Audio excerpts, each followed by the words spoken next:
Good morning and welcome to the strategy guide. My name is Atlas. As a reminder, this is not a how to play video, and I recommend watching my Unmatched 201 video as a brief overview of the deeper strategies in Unmatched. If I use a term that is unfamiliar, it is most likely defined in my 201 video. With all of that out of the way, let's dive into one of my favorite fighters. T-Rex is a large fighter.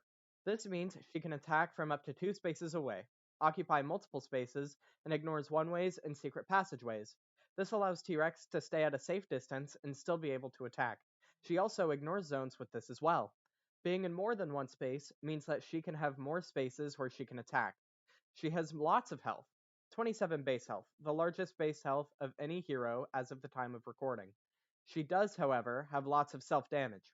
I have found that I will often shave off at least 6 health on my own, usually more.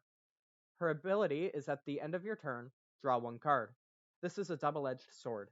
She can keep up aggression and keep up her boosting, but has no exhaustion game plan. Double maneuvering is a risky play, as you will draw 3 cards. This is great for getting up in hand size, but speeds up exhaustion. You can also accidentally overdraw with this ability, which is not desirable. Your ability can also incentivize the opponent to run away and exhaust you. She has one movement. Being a large fighter helps counteract this, but one move is still one move. You will need to boost your maneuvers throughout the game, but be careful how often you do this, as it will lower your hand size. T-Rex has 11 unique cards. This is very consistent and allows you to pull off your game plan more effectively. T-Rex has 4 common cards: Closer Than She Appears, Momentous Shift, Commanding Impact, and Terrifying Roar. She has 8 schemes, 2 defense cards, 8 versatile cards, and 12 attack cards, for a total of 30 cards. She has 3 unique schemes, 1 unique defense, 3 unique versatile, and 4 unique attack cards.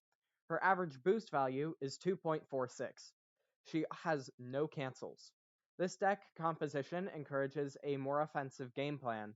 When the opponent knows that T-Rex can't cancel any effects, they can play almost any card and know that its effects will go through, unless there are any other triggers such as winning combat. Now for the attack cards. Commanding Impact. This is a 5 value attack with a 2 boost and 3 copies, with the text of After Combat, draw 1 card. The fact that this card is a 3 copy means you are more likely to see it at least once per game, which is very handy. 5 is a very good printed value to have, especially since T-Rex is an effects-based fighter. This will do 3 damage over Feint. The threat of this card makes any cancel played by the opponent inherently risky. The after combat effect usually helps you keep momentum, but you usually don't mind if this is cancelled. You'll draw a card with your ability at the end of your turn anyway. When Dinosaurs Ruled the Earth. This card is a 2 value attack with a 3 boost and 4 copies. With the text of the during combat reading, you may boost this card. And then the after combat, if you won the combat, draw 1 card, gain 1 action, and take 2 damage. This card is a 4 copy, which means you'll most definitely see this card at least once per game. This card is also the crux of your game plan, so having 4 copies is very beneficial. The high boost value I have found to not be super useful on this card specifically, as it's stronger to play. You may being able to boost this card, especially with a higher boost average, means that it can hit really high values, and you'll likely get the after combat. And the fact that the effect of the during combat isn't mandatory allows you to keep cards in hand, especially to avoid any unnecessary self damage or avoiding certain cards that the opponent might be playing. Your highest boost value in your deck is a 4, which means this card can be a 6, which again means you are highly likely to win the combat. Uh, the gain 1 action allows you to combo with this card, keep momentum, and deal wicked damage. This card is absolutely insane. You have more health, so self damage is something you can shrug off for most of the game. This does, however, make it bad when you are low in deck count or exhausting. You will speed up your exhaustion or take 4 damage from winning the combat. This card relies on its effects. This makes Feint very valuable to the opponent. But Commanding Impact is also a 5 value, which makes these cards a perfect pair. Reckless Lunge. This card is a 3 value attack with a 4 boost and 3 copies. With the text After Combat, deal 3 damage to the opposing fighter, take 3 damage. The amount of copies of this card means you should see it at least once per game, but not always. The 3 value attack isn't great, but the text and boost make up for that. This is the highest boost value in your deck, and you have many cards that need to be boosted, including maneuvers. This makes it a very good way to deal big damage. Moving 5 spaces isn't the strongest use of this card, but it is something to note. There are no requirements for dealing the damage with the after combat, and 3 is a lot to take for no reason. Uh, of course, you do take 3 damage, which can make this card inherently risky or reckless. But dealing damage to the opponent is always helpful. I usually use this card as a confirmed lethal or make a good judgment call on a lethal range, hoping that they don't have a cancel. 15,000 pounds of muscle. This card is a 3 value attack with a 3 boost and 2 copies, with the text of during combat, ignore the value of your opponent's card. After combat, take 2 damage. 2 copies isn't ideal, but this is more of a situational card in my opinion. A 3 boost is nice and high. I like to boost with this card more often than not. A 3 boost is a good boost. Dinosaurs can be a 5 with this, and if you boost your maneuver, you can move up to 4 spaces. It's also handy to boost your defense if you need to preserve your health because your health is getting too low from taking many hits. Um, the text combined with the value means you will deal 3 damage in most scenarios, with a few things preventing that, such as feint or bewilderment, deeds of valor, web shooters, etc. The self damage on the after combat can usually be shrugged off, but you still need to be careful. This card is perfect for trades. You usually have more health, so you are absolutely fine with the 2 damage. Uh, and you're dealing 3, which is a great way to push advantage, to use for mix-ups, and it is perfect for confirmed or lethal ranges. Alright, it's time for the versatile cards. To preface this, I use these cards almost exclusively on defense. This helps to preserve health, which can hurt your opponent's morale and allow you to play more self-damaging cards. Momentous Shift. This is a 3 value versatile with a 2 boost and 3 copies. It has the text of during combat. If your fighter started this turn in a different space, this card's value is 5 instead. A 3 value defense or a potential 5 on offense. You usually won't get the effect on defense though. The 3 defense perfectly average. 2 boost isn't great, but it's fine for boosting or for boosting your maneuver or defense.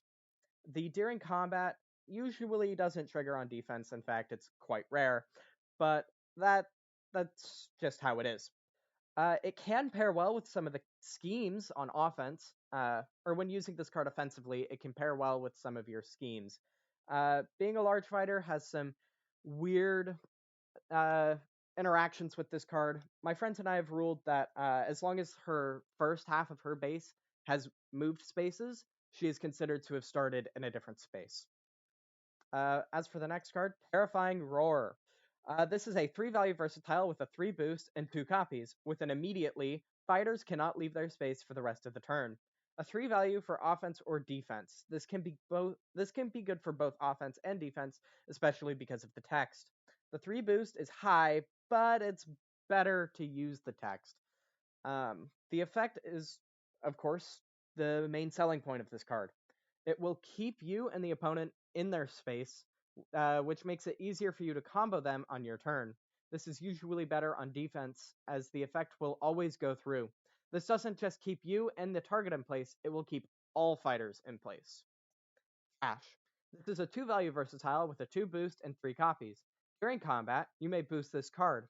After combat, if you won the combat, deal 1 damage to all opposing fighters in your zone. The during combat allows this card to be really good on both offense and defense. It can reach up to a 6 value because of Reckless Lunge. The after combat is a nice bonus effect. It does really help deal with 1 health sidekicks, such as the Harpies. This can be a nice chip damage against a hero while defending. This is one of the few cards you can defend with, so it's best used on defense. But if it can secure a victory, use it. Let's move on to defense cards. There's only one, and it's You're Just Making Her Angry. This is a 1 value defense with 2 copies and a 1 boost. During combat, you may boost this card. After combat, if you won the combat, return this card to your hand. The 1 value boost can be useful for maneuvers or making Thrash a 3 value. It's not the greatest boost. The during combat is nice. This card can reach a 5 when using Reckless Lunge. The after combat is good, but using this card can use too many cards, which will lead to a deficit in hand size, which will make it much more difficult to keep the pressure on the opponent. Although always having a defense card is nice.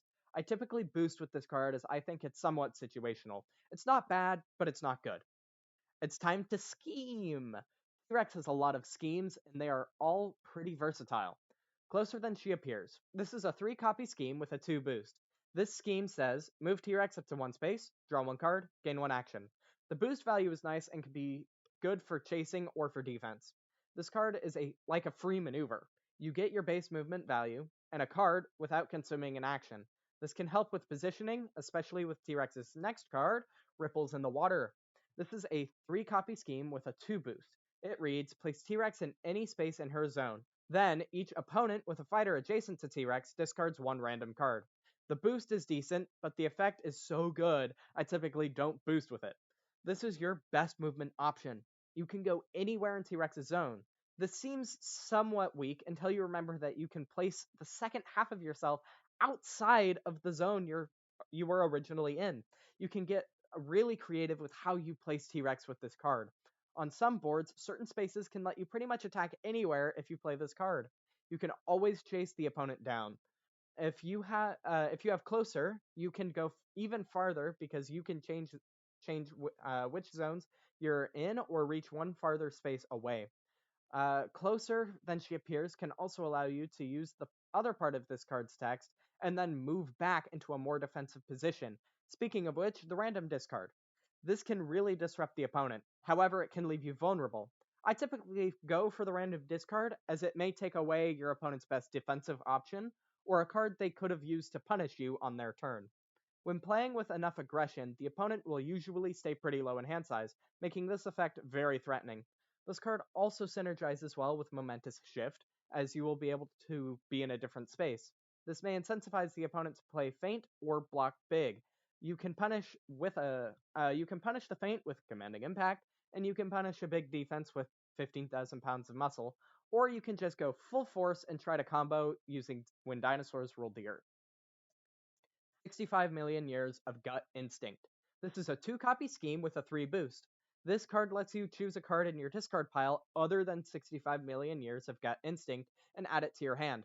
I find that the 3 boost is the most powerful part of this card, as you can move up to 4 spaces or throw out 5s on offense or defense. The text is still really strong. It's not only a pass, but you can return commanding impact to your hand. Your opponent will know what card you returned and might hesitate before fainting or playing some other card. You could also bring back Reckless Lunge, which gives you another way to secure a victory when the opponent is at lethal range, or you can boost with Lunge. Again, it's a 4 boost value. This is a highly versatile card, and I recommend finding a way to use it that suits your playstyle.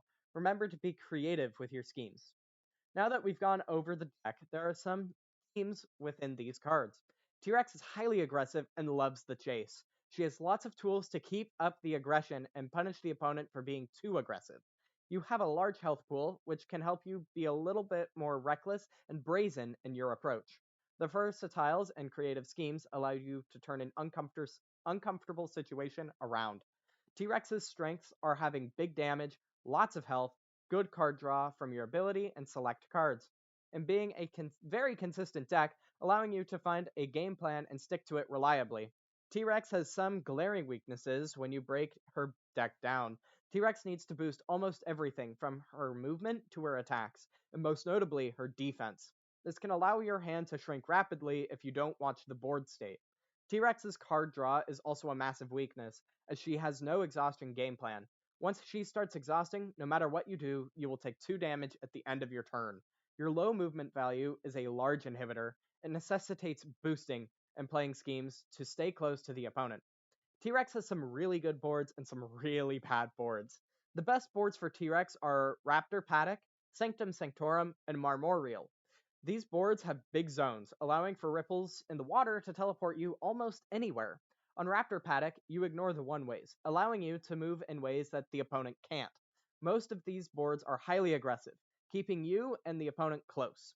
Some of T-Rex's worst boards are Baskerville Manor, King Solomon's Mine, in McMinnville, Oregon. The first two boards have secret passageways, which you can't move through. This lets the opponent interact with you on their terms. McMinnville, Oregon is really big and has large distances between many of the spaces, making it difficult to be in more than one space. This, this also weakens ripples in the water. Some fighters can run circles around you on your bad boards. As for my personal playstyle with T-Rex, I tend to play her with a highly aggressive tempo-based playstyle. I like to force the opponent into making bad decisions by being careful with my positioning and use of aggression. I also like to keep my health high, making it much harder for the opponent to take me down. This makes their attempts at attacking futile and potentially waste actions and cards. I tend to stay close to the opponent, and when I'm not, they fear I may teleport in using ripples in the water. As for other playstyles I can see T-Rex having, they could make use of more of the self-damaging cards that I tend to not use. This allows you to deal big damage to the opponent, whether or not they defend. This playstyle may need a lot of time to master, learning how to move around each fighter and maximize your damage output. Thank you so much for watching. If you enjoyed the video, please like, comment, and subscribe. I hope to see you all next time. Goodbye!